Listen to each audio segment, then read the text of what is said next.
Hello, Interior Alaska. Joe Cook here this Monday night with the weekend recap and local sports. The Fairbanks Ice Dogs concluded a high-scoring series against the Johnstown Tomahawks with a sweep after a scoreless first period on Friday night. Fairbanks scored 5 goals in the first period alone. They led 5-1 at the end of the first.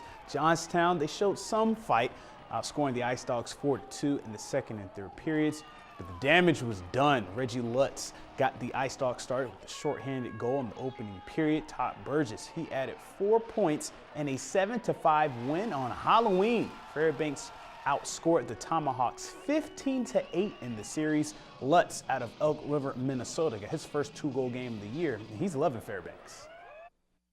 Yeah, we're just a really deep team, and it's fun to play with all these guys in there. Everybody gets along, and it's just fun playing up in Alaska. I've never been up here, so great fan. Just so fun to play up here. Yeah, hopefully we'll piece a couple together, but let's take it one game at a time, and we go down to Kenai this weekend, so we'll see how that goes. Unfortunately, the Minnesota State Mavericks got a measure of revenge this weekend over the Alaska Nanooks. After having the Mavs number last season, Mini State swept the Nooks on Saturday night with a 2-1 win. Alaska gave them everything they had without Captain Tyler Morley, who was serving a 1-game suspension from a hit on Friday night. Rookie John Mullally scored his first career goal in the first period there. UAF was up 1-0 going into the first intermission, but Teddy Bluger tied the game with a power play tally in the second for the Mavs, and Brett Knowles, he scored the game winner in the third period. Alaska falls to 2-4 on the year and 0-2 in the WCHA. UAF hosts Northern Michigan this weekend.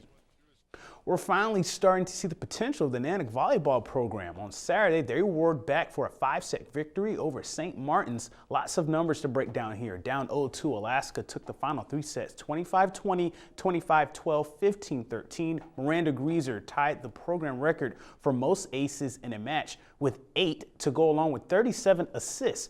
Sam Hartoon added a match-high 20 kills. Alaska earned its 4th conference win of the year, which is the most since 2012. UF has now won back-to-back 5-set games. They are now 3-3 on the year in 5-set matches. Hartoon was named the GNAC Offensive Player of the Week today for posting 47 kills in 2 matches. The Nanooks will host Northwest Nazarene and Central Washington this week. Both of those teams are in a 4-way tie for first place in the GNAC.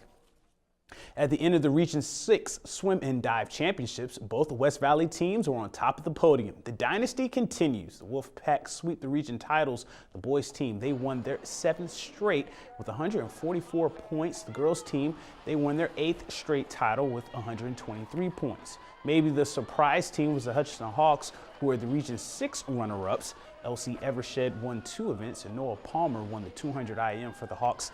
Lathrop finished 3rd. The state swim and dive meet is next weekend at Bartlett High School in Anchorage.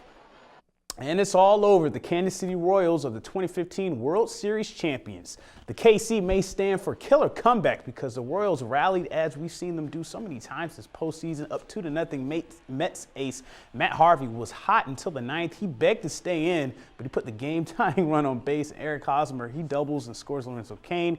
Then he burns the last 90 feet for the game-tying run after a Salvador Perez ground out to force extras. And on top of the 12th, Christian Colon, in his first postseason at-bat, drives in Jarrett Dyson for the go-ahead run. The Royals put up a 5 spot in the 12th and win 7-2 in New York. They win the series 4-1. It's Kansas City's 2nd World Series in 30 years.